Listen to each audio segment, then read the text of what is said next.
Sefer Devarim, Parshat Re'eh, on being a treasured people. Much of Parshat Re'eh consists of a long list of laws. At one point, though, the list is blatantly interrupted with a passage that has perplexed us for millennia. Ki am kadosh ata l'Adonai Elohecha, v'cha b'char Adonai lihiyot lo la'am segula mikol ha'amim asher al pnei ha'adamah. You are a people consecrated to the Lord your God. The Lord your God chose you from among all other peoples on earth to be a treasured people. This raises one of the Jewish people's most struggled with questions. What exactly does it mean to be a holy people and a treasured nation? One temptation is to reject such a passage. We believe from our own Jewish moral and theological principles that all human beings are unique and equally valuable. Therefore, it only makes sense to say there is nothing unique about the Jewish nation. We are just like everybody else. The other extreme view might be that Jews are somehow better. At its worst, this leads to some extremists to believe Gentile lives are not as important and that all of their values and deeds are in vain. However, our approach cannot follow either of these paths. Rather, it has to be rooted in the fact that we do indeed have a special relationship with God, having been chosen to receive the Torah. We cannot use that to put down other people, and our relationship with mitzvot cannot lead us to hubris. It does not mean that we're more important. What it does mean is that we have a sacred responsibility as stewards of an ancient and ever-adapting system of morality. This view is not about merely accepting an honor we didn't ask for. It's aspirational.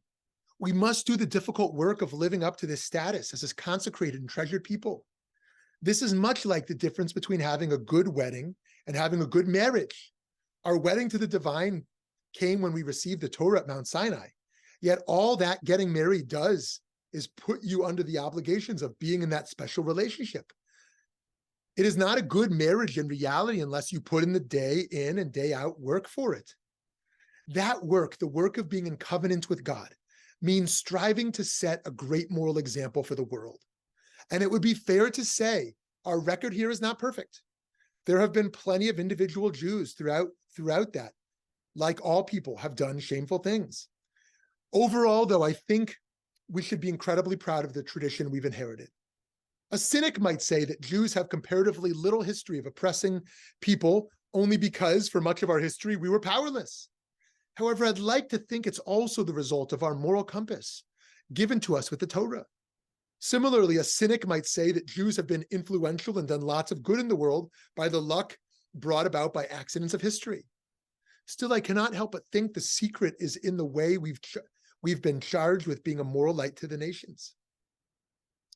What makes us treasured is the fact that we're committed to justice and holiness.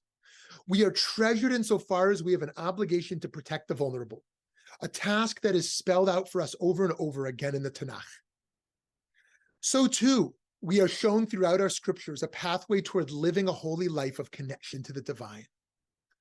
Those interested in amulets might be familiar with the term segula, being used to describe an object that heals. Rabbi Nachman of Breslov connected this to the Torah's notion of Israel being an am segula, a treasured nation.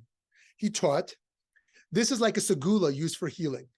Even though the dictates of nature would not necessitate that this should induce healing, nevertheless, this thing is propitious for curing. It is supernatural, something which the human mind cannot fathom. Our ancient but adaptable morality can often be seen as old-fashioned and tedious, yet mysteriously it works like a charm. Or in the more rational mind of Abraham ibn Ezra, segula means a desirable thing to which nothing comparable is to be found anywhere. It's a special treasure to have this unique moral inheritance, one that through the spread of ethical monotheism has also percolated into the hearts and minds of Christians, Muslims, and others. So what? A critic might say, it's all good to live a life of good deeds and holiness, but do you need to say you've been chosen? The truth is that everybody should know they've been chosen and set apart for something, and that yes, it's important to acknowledge it. We learn a saying from Rabbi Akiva in Pirkei Avot, the Ethics of the Fathers. He used to say, beloved is humanity, for it was created in the image of God. Especially beloved is the person for whom it was made known to them that they've been created in the image of God. It's crucial for all people to know their own holiness, And the holiness of Israel as a nation is simply a collective version of the holiness bestowed upon all people.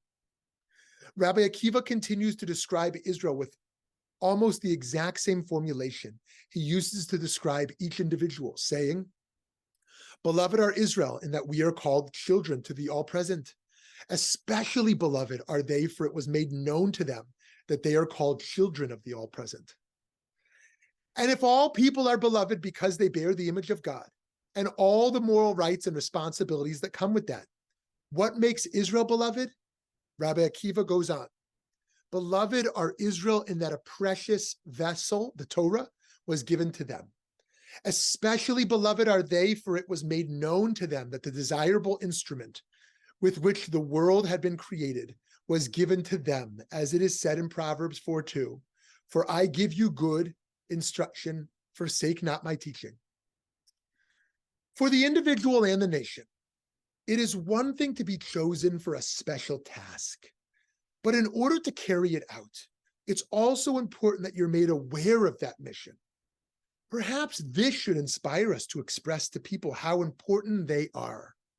We must let them know that they're special and in a special relationship with God and with one another, not a superior relationship to anyone else's, but a unique one that only they are equipped to live out. In our interfaith and intercultural work, maybe we're charged with doing a better job of celebrating other populations for what we treasure about them. What specific missions are the other peoples of the world tasked with carrying out? That's probably not for us to determine. But as Jews, we know what ours is. It's the work of repairing the world laid out in the Torah and the tradition that has sprung from it. Shabbat Shalom.